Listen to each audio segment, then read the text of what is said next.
안녕하십니까. 공병호입니다. 좌파 진영은 우파 진영에 비해서 좀 결속력이나 단결력이 굉장히 강합니다. 그렇기 때문에 한국 사회에서 2020년도 4월 15일 총선에서 부정선거가 본격적으로 이렇게 불거져 나왔지만 더불어민주당에 직접 간접으로 관여되신 분들 가운데서 선거 부정 문제를 공개적으로 언급한 사람들은 거의 없습니다.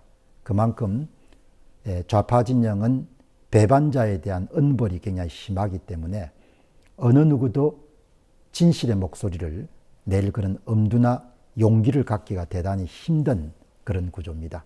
그것이 바로 좌익 진영과 우익 진영의 굉장히 큰 차이 가운데 하나다, 이렇게 볼 수가 있겠습니다.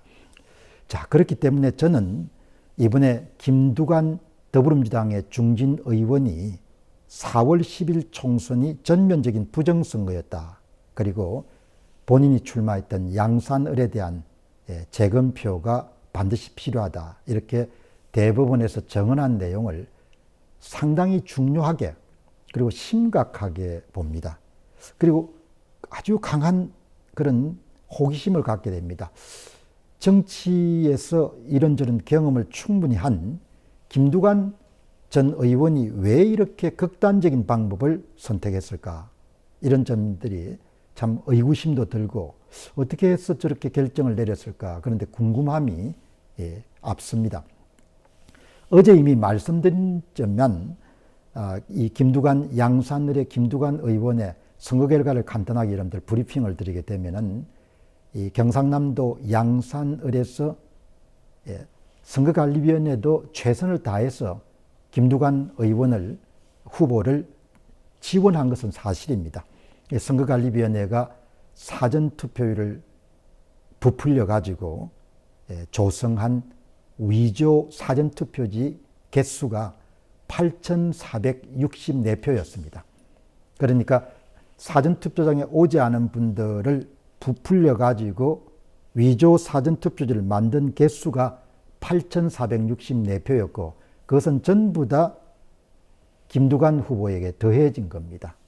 그리고 그 표를 조성하기 위해 가지고 사전투표소에 4사람이 올 때마다 한 표씩의 위조투표지가 만들어지도록 그렇게 전산 프로그램을 가동해 가지고 위조투표지를 만든 겁니다. 그러니까 선거관리위원회가 발표한 사전투표 선거 데이터를 보게 되면은 실제로 사전투표장에 와서 표를 던진 사람들은 33,858명인데 42,322명으로 부풀린 거죠. 부풀려 가지고 그러니까 사전투표 득표율을 44%에서 55% 그렇게 부풀려 가지고 이제 표를 만든 겁니다. 만들어서 이렇게 88,464표를 집어넣었기 때문에 김두관 후보는 이제 4장당 1장 정도의 위조투표지가 만들었으니까 조작값을 따지게 되면 뭐 5가 되겠죠. 4 플러스 1이니까. 김두관 후보는 2020년 4.15 총선에서도 양산을에서 의심스러운 방법으로 그렇게 당선이 된 겁니다. 당시에 국민의힘의 나동연 후보가 당일 투표에서는 5.97% 차이로 이겼습니다. 그런데 사전투표에서는 압도적으로 패배합니다. 15.67%인가 그 정도 여러분들 큰 폭으로 사전투표에서 크게 패배하면서 이제 당일 투표에서 5.97%로 승리한 나동연 후보가 낙선자가 되고 그 다음에 김두관 후보가 이제 당선자가 된 거죠. 자, 여러분 오늘 이 주제를 다시 다루는 것은 이 대법원에 출석한 이 김두관 후보의 언행을 바로 곁에서 지켜본 사람이 대구에서 활동하고 있는 윤용진 변호사입니다. 윤용진 변호사가 대법원에서 김두관 후보를 보고 김두관 후보가 얼굴이 많이 알려졌기 때문에 대부분 사람도 알아보지 않습니까? 윤용진 변호사가 상당히 놀랬다고 합니다. 아니 저분이 왜 여기 오셨을까? 어마어마하게 놀랬다고 합니다. 그리고 이제 그 발언 내용을 본인의 페이스북에 이렇게 정리해서 올렸기 때문에 이 김두관 후보의 언행을 추적하는 데 상당히 도움을 받을 수가 있습니다. 첫 번째는 김두관 후보가 이 대법원에 출두해 가지고 제가 실은 30분 정도 변론을 준비해 왔습니다만은 이제 10분 정도로 압축해서 말씀을 드리겠습니다. 이렇게 이제 대법관 앞에서 본인이 이제 이야기를 하고, 그리고 이제 김두관 후보 입에서 놀라운 그런 주장들이 등장합니다.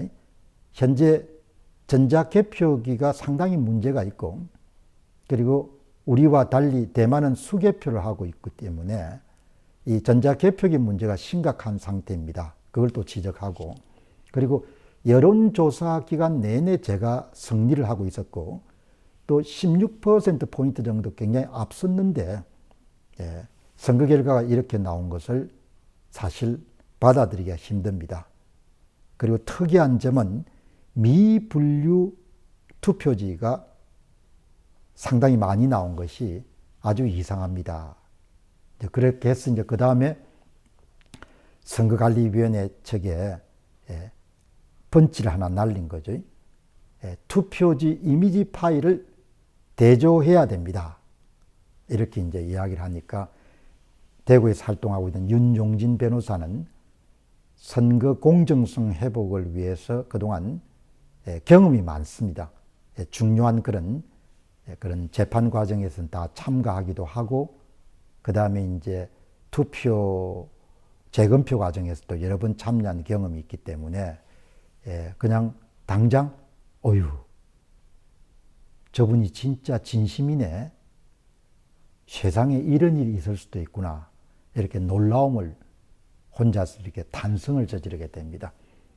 그러니까 김두관 전 의원 입에서 투표지 이미지 파일을 대조해야 된다, 전자개표기가 문제가 많다, 미분류지가 문제가 많았다, 이렇게 이야기 나온 것은 전혀 뜻밖이란 겁니다.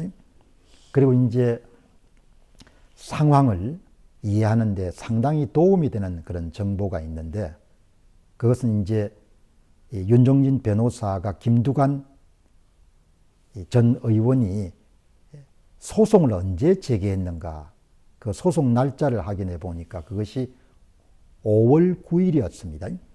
2024년 5월 9일. 그러면 선거가 2020년도 4월 10일이 있었기 때문에 현행 선거법에 따르게 되면은 이의를 제기할 수 있는 그런 후보는 30일 내에 해야 되거든요. 30일 내니까 5월 10일이 마지막 날이었습니다. 그러니까 소제기의 마지막 데드라인 하루 전날 5월 9일 날 소를 제기한 겁니다.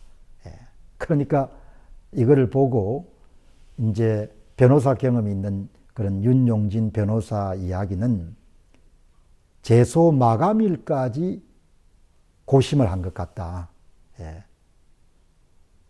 이제 그 다음은 이제 마지막까지 고심을 하고 결국은 승부수를 던지기로 결정한 것 같다.